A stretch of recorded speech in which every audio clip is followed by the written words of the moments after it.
Ketty interrupted. You love your job. You've worked your whole life for. And what good is any of it? Henry countered fiercely, if I can't protect the one person who matters most. Before Ketty could respond, Henry reached into his breast pocket and withdrew a set of keys. I've taken an apartment near Mass General. 3 bedrooms. One for you, one for me, and one for when you have overnight guests from the hospital. His lips quirked in a tentative smile. There's even a study with north-facing light perfect for medical textbooks. Ketty's breath caught. He'd thought of everything. But what about? Martha and Kate will be out of the house by week's end, Henry said, his voice turning steely. The divorce papers are already signed. As for Joseph Baker, his eyes darkened. Let's just say his wife received an interesting email with attached documents yesterday. A shiver ran down Ketty's spine at the controlled fury in her father's tone. This was the side of Henry Watson few ever saw, the ruthless negotiator who built an empire from nothing. Just then, Isabella reappeared with a tray of steaming cinnamon rolls and coffee. Thought you two could use some fuel, she said gently, setting it on the coffee table. Henry stood abruptly, straightening his suit jacket. Miss Foster, he said with sudden formality, extending his hand. I owe you a debt I can never repay. For taking care of my daughter when her own mother wouldn't. Isabella shook his hand, her eyes warm. Ketty's family to all of us at the hospital, Mr. Watson. We take care of our own. As Henry and Isabella spoke, Ketty's gaze drifted to the window where sunlight now streamed in full force. For the first time since the accident, she felt something unfamiliar stirring in her chest, hope. But even as she smiled at her father, a nagging thought lingered at the back of her mind. Martha Watson wasn't one to surrender quietly. And Joseph Baker, if her mother's secret lover was as dangerous as some of the whispers suggested, this might not be over yet. The rain fell in heavy sheets against the windows of the new apartment, the rhythmic patter mirroring the slow, mechanical beeping of the heart monitor. Ketty lay in the hospital bed they had set up in the living room, her breathing shallow, her once vibrant eyes now dull with pain.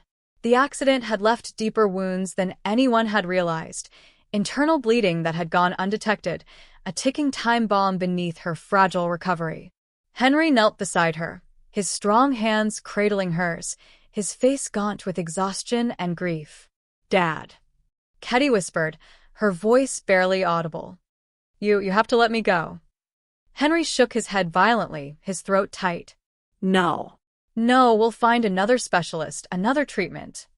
Ketty gave him a weak smile. You've always been terrible at accepting defeat. A broken laugh escaped him, mingling with a sob. Isabella stood quietly in the corner, tears streaming down her face as she clutched the stethoscope around her neck like a lifeline. She had known, before anyone else, that Ketty wouldn't make it. Outside, the world moved on, unaware, uncaring. Martha never came. Kate sent a single text, then blocked Henry's number. Joseph Baker? He was already on a plane to Europe with his wife, the scandal buried under layers of money and power. And Ketty? She slipped away quietly, just as dawn broke, her fingers curled loosely in her father's. Henry didn't move for hours. The sunlight crept across the floor, illuminating the framed photo on the mantel, Ketty in her nursing scrubs, smiling, alive. But now, only silence remained.